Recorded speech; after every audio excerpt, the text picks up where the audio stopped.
If I was fighting in the Marines or if I was fighting, I wouldn't have long hair. Which one looks best? I think long hair looks the best, you know?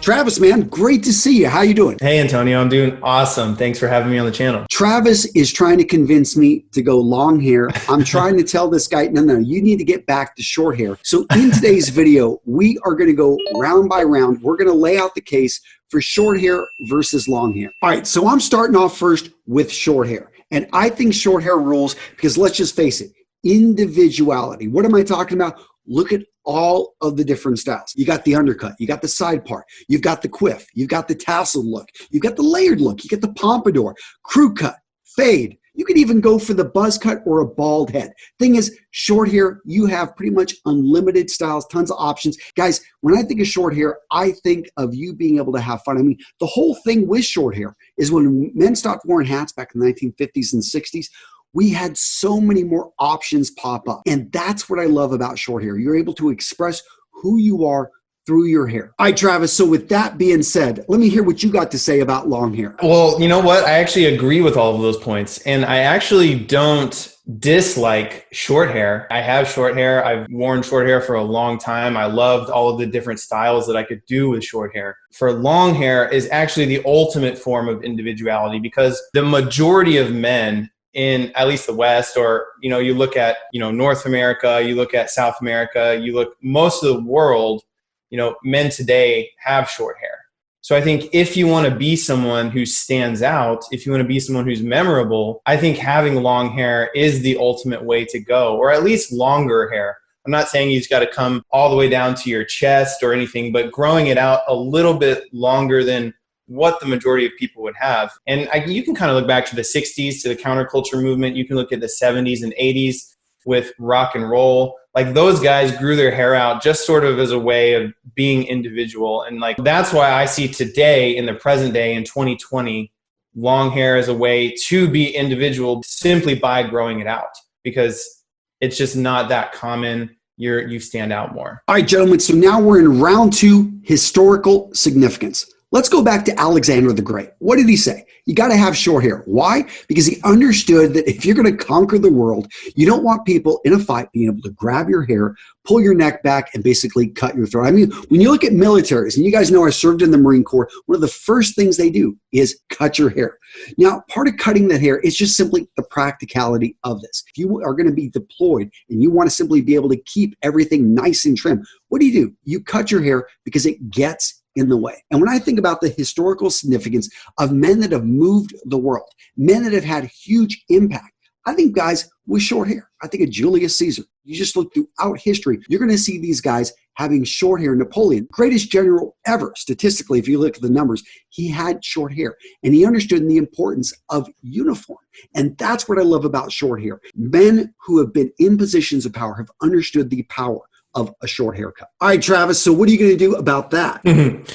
Well, you bring up a lot of awesome leaders and world movers and shakers, but there were also very similar world leaders and movers and shakers who had long hair. And you can look at King Alfred, who wanted to unite the whole Saxon Empire and make it one united England. You look at the Emperor, Charlemagne Empire, he had long hair and a beard. You can just look at pretty much every culture all over the world. And this is not just in Europe anymore. This is in the Americas. You look at the ancient Mayans. In the sub-Saharan Africa, you can look at the Nok culture. You can look at the warriors of the Kush Empire. You can look at the ancient Egyptians. Even though a lot of the ancient Egyptians shaved their heads, they would wear long-haired wigs to symbolize like status and the fact that they're wealthy and that because that's how their god Osiris wore their long hair. And so that they wanted to be closer to that.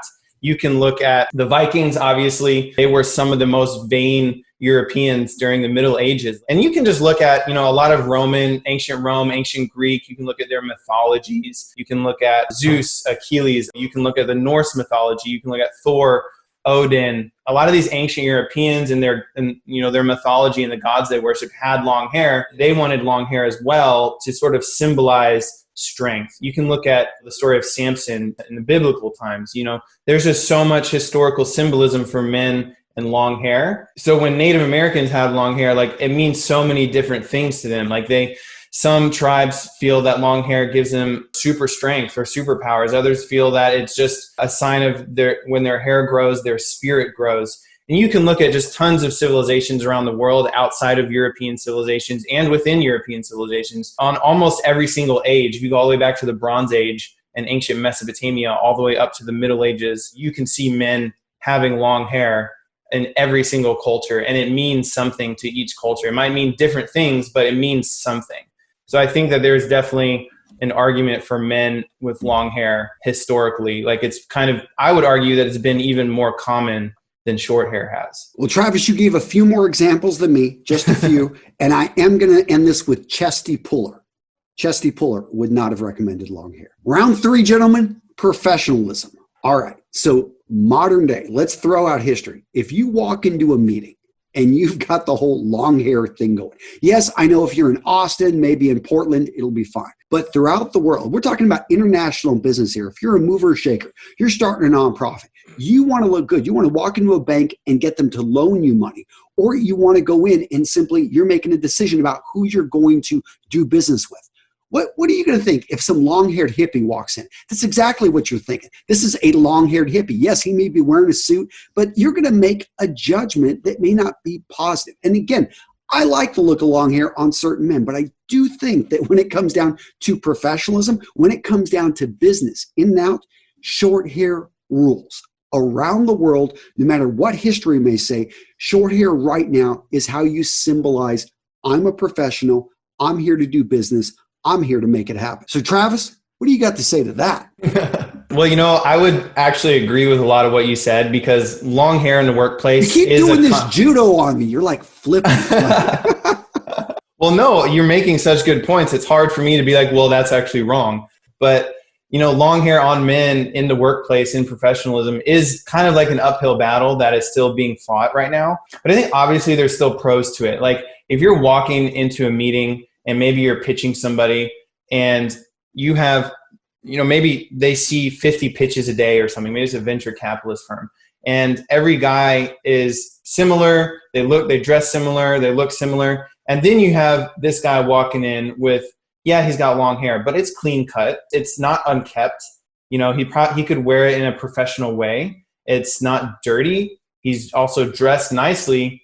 He's going to be a memorable character. But regardless of like what they think immediately, if he has the merit and if he has, he brings a good pitch to the table, for example, he's going to be a memorable person. And in business, being memorable could be the difference between winning and losing.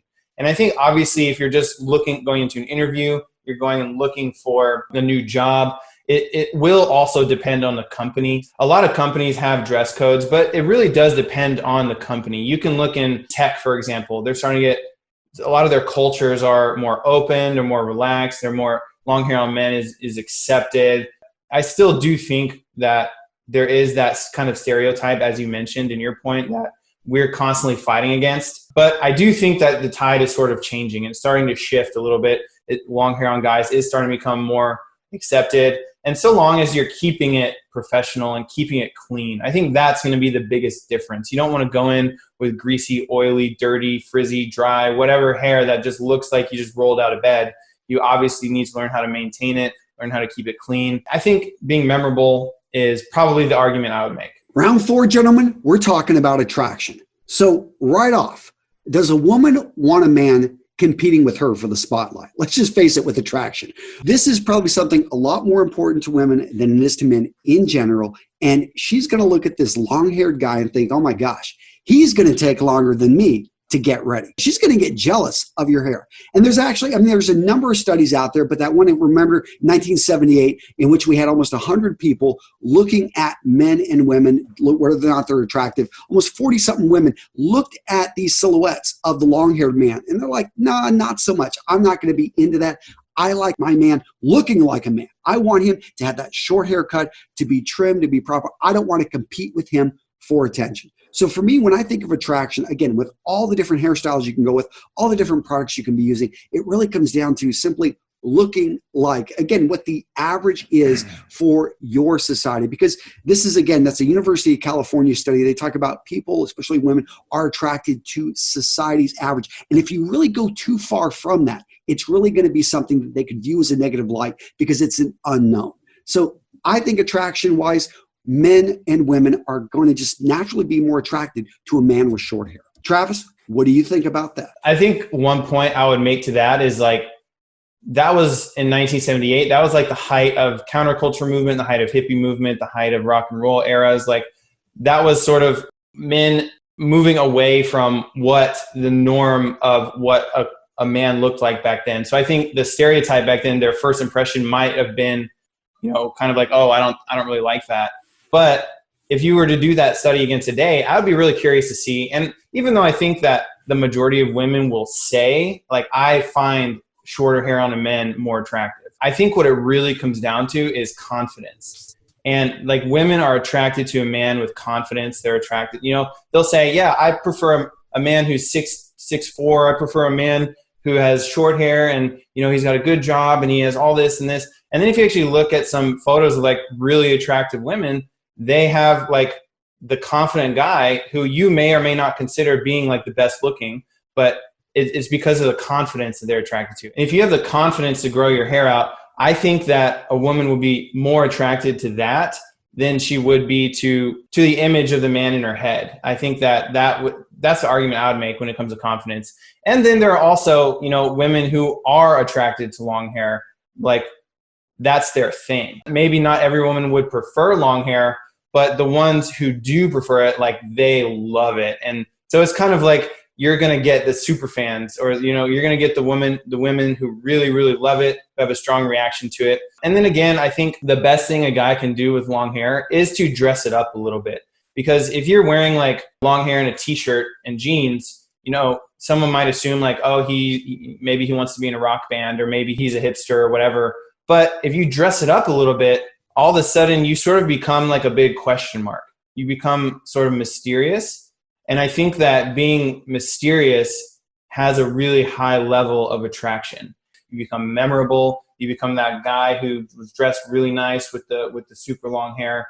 And that shows you the confidence to pull it off. I don't always go by what surveys say or what women say that they love, because I think at the end of the day, it's like confidence is what is attractive. And I think a guy who grows their hair out has a certain degree of confidence to stand out and to be someone who's memorable. But when you talk about attraction, a lot of times it's subjective. A lot of times people have different opinions. It's hard to point at this is the way everyone likes it. But that's what I would say. Round 5, upkeep and care. All right, I don't even know why we're having this round. I am going to mop up the floor with you here, Travis. Come on, if you have short hair, I mean, a bar of soap. I know when I was, 22, just in the military, it was like that was all I pretty much needed, and I got the job done with that short hair there. If you get a little bit longer, we're talking a few inches on top, you need to use proper shampoo, especially if you're washing multiple times a day. So if you're working out in the morning, you're going to be working out in the afternoon. And I haven't even talked about working out with long hair. But when it comes down to it is it's so much easier if you've got the shorter hair. Even if you're shampooing, conditioning, and then even using a hair food. Let's say that you're losing your hair, you're getting thinning hair. Then this is a great time to be using a hair food that's going to go in there and it's going to thicken, add a little bit of, the vitamins, infuse those right into the hair strands so that they last longer. They basically hold up a bit longer. I mean, that would be the most. But we're talking that whole procedure takes 7-8 minutes versus if you got the long hair going. I mean, I've got daughters, 3 with long hair. I have a wife with long hair. I find hair in the sink everywhere. And I'm just like, they're always doing stuff with their hair. You cannot convince me that long hair requires less maintenance or upkeep than short hair. So with that being said, Travis, what do you got to say? You mentioned something about washing your hair with a bar of soap. You mentioned about washing it multiple times a day. I would say, like, as you grow your hair out and you start to learn, your hair type, and you start to learn hair maintenance, you actually learn that you don't need to do as much as a guy with short hair might assume that they need to do. Like, I wash my hair 1 to 2 times a week. And yeah, I might spend a little bit more time washing my hair on those days, or I might use a little bit more shampoo and conditioner, which you'd be surprised, actually not a whole lot more. But like, I don't do a daily wash, and I work out 5 times a week. I put out several videos on how to keep your hair fresh if you're sweating daily and you're not washing it. But washing your hair daily can actually lead to damage, especially, and guys, please don't use a bar of soap to wash your hair. If it's short or long, I don't care. Don't use a bar. The detergents in soap are so much stronger than the surfactants that they put in shampoo. And it's just going to dry your hair out. It's going to cause more damage, more protein loss than you would even imagine. And that's the thing, is when you grow your long hair out, you start to learn about a lot of this stuff. And here's another point I would make is, like, yeah, you might spend a little bit more time in the shower on the days you are washing. But guys, when you grow your hair out, think of how much less you have to go to the barber. The time and money saved in that alone, I would argue, would trump all of the time. Like you say, you spend 7 to 8 minutes a day, but if you're getting your hair cut short, you have to go to the barber every 2 weeks for a cleanup. If you have a fade, you're going every 3 to 4 weeks if you want to get it cut again to maintain it. I haven't been to the barber in 6 months. And you can say, oh, well, you're in quarantine right now. But even before quarantine, I haven't been to the barber. You can go every 4 to 6 months to get, maybe if you have some split ends, and get it trimmed. But you're not getting it cut every 2 weeks. You're not getting it cut every month. You are just, that time you're getting back with when you have long hair. All right, Travis, those are some good points. And you guys know I've got the grooming company, Vitaman. I'm going to link to it as well down in the description. And we've got amazing shampoos, conditioners, other products for your hair. So whether you want to style it, whether you simply are washing your hair multiple times a day and you want a shampoo that's not going to damage your hair using natural and organic ingredients, definitely go check out Vitamin. Again, guys, I will put a special link down in the description so you can get the best deal out there on the web. All right, Travis, so now let's talk about the movies. Let's talk about the guys that are out there. When we see them, we're like, I want to dress like that guy. I want to have hair like that guy. I'm thinking Captain America, Superman. Specifically, Henry Cavill, look at that guy. You look at Tom Cruise, easily one of the best actors of, the last, I think, 50 years. Short hair, Last Samurai, one of my favorite movies. Had the whole show. It wasn't that short, but it was definitely a great style. When you look at SRK, come on, you Indians out there know we got a huge Indian contingent that watches our videos. You look, guys, the young actors, they're up and coming up. You look at, over at Peaky Blinders, or you go check out any of these shows. We see a man with short hair. We look at Marlon Brando. We look at Cary Grant. Short hair again and again has dominated. Can you imagine Robert De Niro with long hair? Do we think he's Tom Hanks with long hair? Al Pacino with long hair? Man, those guys look so much better with short hair. Travis, what do you got to say to that? Let's say you forgot one. You forgot about James Bond. Come on, mate. James Bond is like the ultimate one. That's true. That's true. Yep. And we've had various actors play James Bond. So yeah, you're just digging yourself a deeper hole. Well, you make a lot of good movies and I would argue that Tom Cruise in The Last Samurai would actually be like long hair. It wasn't past his shoulders. For the average man, that was a little bit longer than normal. Yeah. But he's had short and long hair. You look at the I didn't even start. I could have really buried you here. I could have talked about Idris Elba. I could have talked, there's like Will Smith. Sure. I can't even imagine Will Smith with long hair. He just, no. I'm getting my shovel ready. I got to dig myself out here. I could say, the exact same thing about movies for guys with long hair. And you mentioned SRK. If you look at his role in Dawn 2, like he had this epic long hair. It just looked really, really good. Obviously, you can look at Marvel. You look at Thor. You look at DC's Aquaman. You can look at Conan the Barbarian, played by Arnold Schwarzenegger. You can also look at the 2011 Conan the Barbarian, played by Jason Momoa.